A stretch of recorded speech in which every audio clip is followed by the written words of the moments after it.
А вот и зеленушечка, рядовка зеленая. Яркая-яркая. Такой грибочек из мха. Аккуратненько его сейчас. Раз, подчистить и в корзиночку. Обычно их помногу растет на полянке, так что нужно внимательно здесь все осмотреть. Ну, посмотрим, что лесной царь даст. Хотя, конечно, хотелось бы найти белых или польских.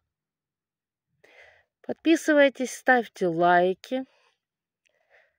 Мне это очень и очень приятно и помогает в моей достаточно непростой жизни.